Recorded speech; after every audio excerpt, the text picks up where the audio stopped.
Brett O'Reilly is the Chief Executive of the Employers and Manufacturers Association, and he joins me now. Good evening, Brett. Can you give the budget a grade? A being stellar, E not so much. What would you give it? I think we'd give it a B.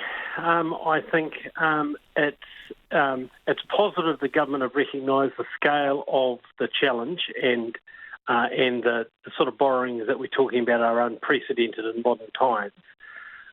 Some good short-term stuff, but as I think a number of people have said, not really those long-term initiatives that give us a sense of confidence that we're really going to be able to get back on our feet. I understand some of that because, they haven't had a lot of time to prepare this, but there's a lot more detail that I think we need before it can get any higher than a B.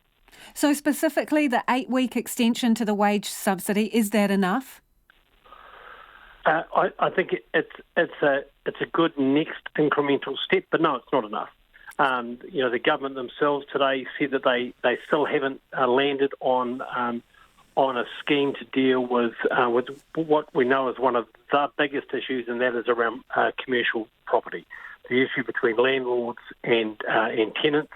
It's been talked about for weeks. We still don't have a solution. We've suggested that we follow the Australian model, but still nothing. There's been some incremental change, but not fundamental change. So I think we're seeing some incremental shifts along, today. Obviously, some big announcements in other areas like vocational training and education.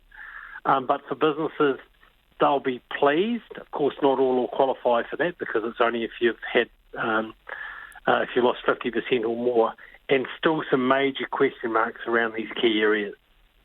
So what more do you need? When you say you need long-term surety, what specifically was missing for you? Well, I'd like a sense from the government about, what they think they'd like the economy to look like in 12 or 24 months' time. And various commentators today talked about Treasury seeing the recovery as being quite rapid. Okay, so where's that going to be? What are the areas that we think are going to drive that recovery, and how are we going to prioritise those areas? What's tourism going to look like long term? What do we think? It's clearly not going to recover to the pre-COVID-19 state. In fact, there were signs that it was already coming off some of its peak. So what does that look like? And so it's that strategy that I think we're all looking for. We're already working with the government in a number of areas and sectors like export and manufacturing. But I guess a high-level strategy is, I think, what people are looking for. Perhaps that'll come during the election campaign. How comfortable are you with the level of debt that we're looking at? We're looking to, more than double the percentage of GDP we have in debt, from 20 to over 50 at its worst. Are you comfortable with that? Look, I think the hard part of answering that question is knowing where's the $20 billion going. Because if you knew where all of that money was going, then I think you could answer that question. But I think until we see that plan, if we knew that money is going to absolutely transform New Zealand's infrastructure, if we knew that was going to significantly improve New Zealand productivity, make our businesses more competitive, and that enabled the economy to grow at 5% plus over the next 10 years, then I think you'd probably go, okay, well, yeah, I can wear that debt because I know that actually I'm going to be generating enough cash, which will come from business in terms of tax, to actually pay it off. But at the moment, it's just a big number, and it's not clear how we're actually going to be able to pay that debt off. And that's what I mean about needing, a strategy and needing a bit of a broader look at what we're achieving. We understand what the cost is of recovery, but we don't understand on the other side of the ledger what sort of revenue we think we can generate to pay that off. I think you were listening to Simon Bridges while you were waiting to come on the program. Are you any more convinced that there is a master plan within the National Party? I think their 5-point plan has some really good stuff in it. I think there were some clever elements to that. But I think I would challenge all the political parties to say what does New Zealand look like for you in next 10 and 20 years from an economic perspective.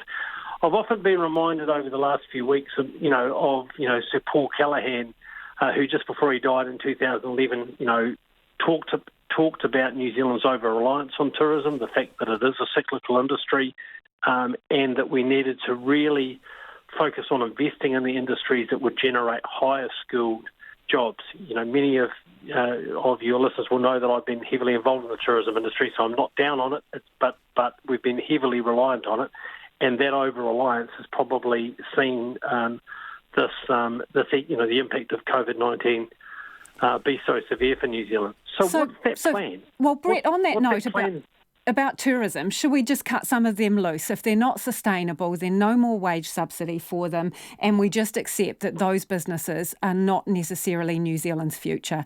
It sounds harsh, but is that what you're saying? Well, I think we need to have a strategy.